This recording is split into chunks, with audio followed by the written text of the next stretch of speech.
남편과 결혼해 두 아이를 낳고 어느덧 10년 차에 접어들었다는 40대 여성 홍 씨. 평소 남편은 자상하고 따뜻한, 그러면서도 이성적이고 냉철한 판단력을 자랑한다고 하는데요.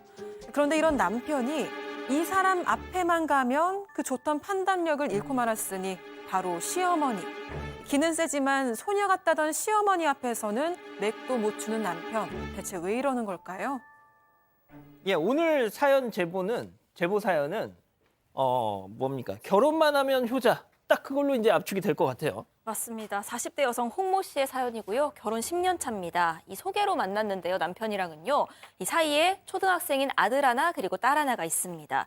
그런데 이 남편 같은 경우엔 3남매 중에 맞입니다. 평소에 그 아이들이랑 그 사연자한테는 굉장히 자상한데요. 그러다가도 또 무슨 일이 생기면 또 굉장히 정확한 판단력으로 일을 처리를 합니다. 그래서 홍 씨가 본인도 약간 놀랄 정도라고 하는데 그런 남편이 결혼 전에 그 본인 시어머니 얘기를, 그러니까 본인 어머니 얘기를 굉장히 많이 했습니다. 본인 어머니를 가리켜서 3남매 키우시느라 성격이 좀 드센데 그래도 알고 보면 소녀 같은 면이 많다 이런 식으로 표현을 했었거든요. 그래서 아니 뭐 시아버지도 계시고 혼자 키우신 것도 아닌데 뭐 드센데 소녀 같은 건 무슨 의미일까 이렇게 좀 의아해했었는데요. 결혼하고 보니까 무슨 말인지 딱 알겠더라는 겁니다.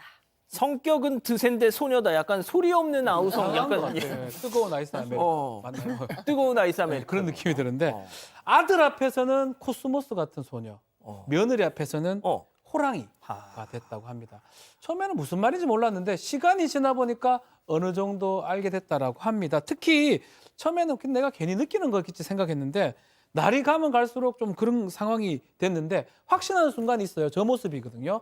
같이 차를 타고 갈 때 옆자리 통상 배우자가 앉는 경우가 많은데 시어머니가 옆자리 항상 앉습니다. 야, 너 뒤로 가. 뒤로 가. 내가 앉아야 돼. 앞에 앉은 다음에 둘이서만 대화를 합니다. 아들하고.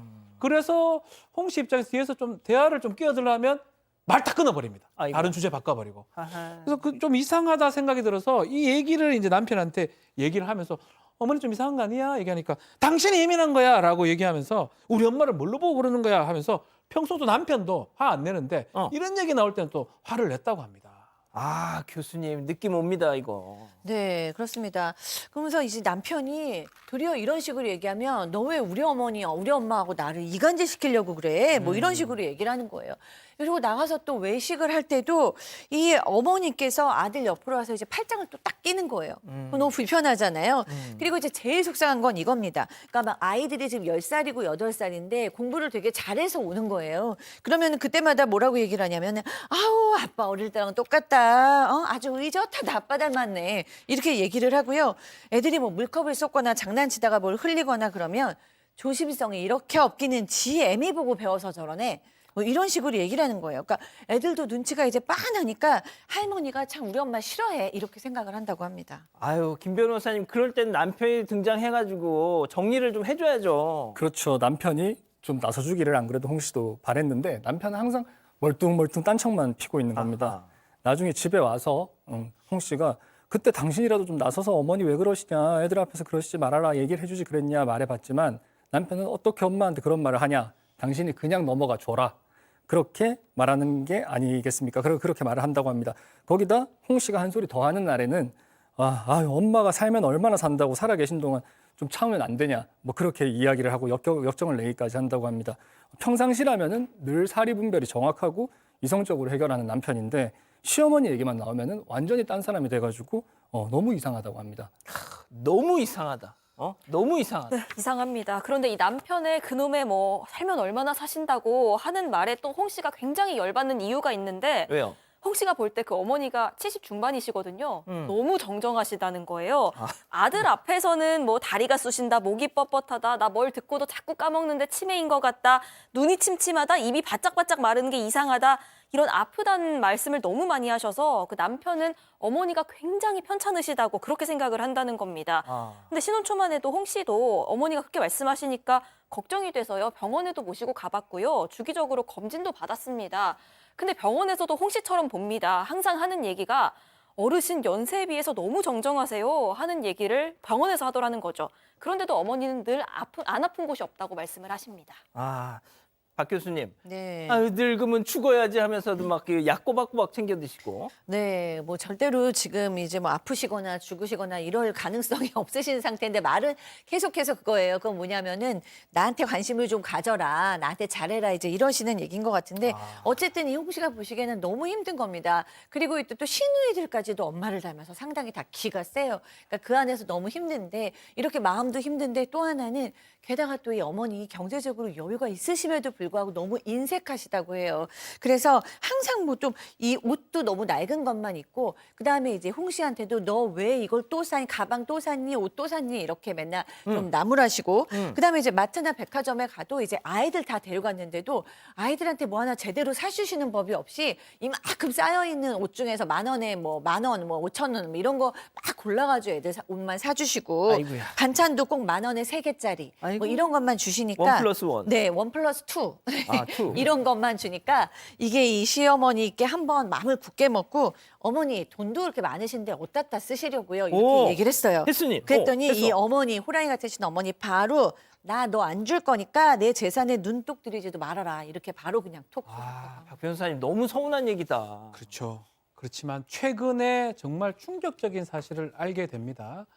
홍 씨가 남편 뭐 친척들 결혼식에 참석을 하면서 남편의 과거를 듣게 되는데 그 과거가 좀 놀랐습니다. 아이고야. 결혼하기 전에 2번 정도 파혼한 경험이 있다고 해요. 특히 이제 여자 그 파혼했던 여자 남편이 정말 좋아했다고 하는데 파혼한 사유가 뭐냐 하면 한 여자는 시어머니를 보고 놀라서 도망갔다 그러고요. 세상에. 또 한 번은 시어머니가 절대 안 된다 결사반대해서 떠났다고 합니다. 그 얘기를 들으니까 기는 세지만 소녀 같다. 이 말이 조금 이해가 될 것 같으면서도 또 시어머니 앞에서는 판단도 못하고 맥도 못 추는 남편이 다 이유가 있겠구나 생각이 들면서 결국 나는 지금 어떻게 해야 되냐. 어떻게 해야 돼? 고민이 많아졌다고 합니다. 그렇군요. 알겠습니다. 자, 그러면 별별 상담소 오늘의 궁금증 짚어보죠. 자, K 시어머니와 K 효자 남편 사이에서 어떻게 지내야 되느냐. 자, 일단 이거부터 말씀드릴게요. 제보자 사연자님은 이혼을 하겠다는 건 아닙니다. 자, 김 변호사님부터 짤막하게요. 어떻게 해야 될까요? 강력하게 이야기를 해야 될 것 같습니다. 누구한테?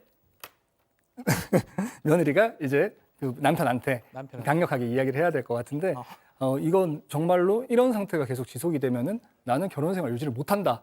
나는 정도까지 이렇게 강한 그런 어필을 좀 해줘야 그래야 정신을 차리고 그때 가서 이제 조금 그래도 변화라도 있지 않을까. 그렇군요. 자, 네. 교수님.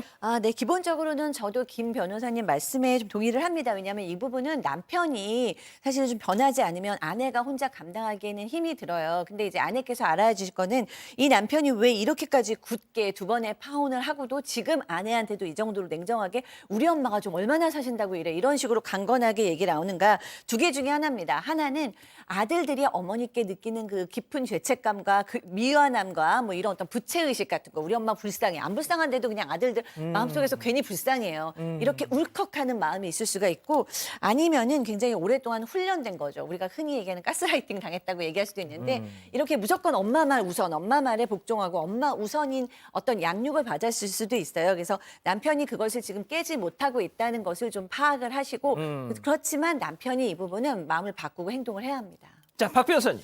자, 뭐 방법이 사실은 저는 있긴 있는데 이걸 써야 되나 모르겠어요. 안 봐야 되죠. 대공개. 네? 잠깐 안 봐야 돼요. 잠깐 한 번. 예, 끊어야 단절을 좀 해야 됩니다. 연락 차단. 그러니까 뭐 남편이 이제 시어머니하고 어머니하고 뭐 오랫동안 안 보라는 게 아니고 좀 잠깐 몇 달이라도 그렇게 해야 될 것 같아요. 너무 같이 계속 그러다가는 이게 지금 주객이 전도돼 가지고 정말 파국으로 갈 수도 있을 것 같습니다. 그렇군요. 네, 화이트 플라이님 맞습니다. 그냥 안 보고 사는 게 답인 것 같아요 하셨고요. 마시마로 61님 사춘기가 아니라 칠춘기 소녀 시어머니시네요 하셨습니다. 알겠습니다. 정말 너무 많은 말씀들 쏟아내고 계시네요. 사건의 진실을 추적하고 싶다는 사반 가족분의 사연인데요. 궁금하시다면 사건반장 유튜브 채널을 구독해 주세요.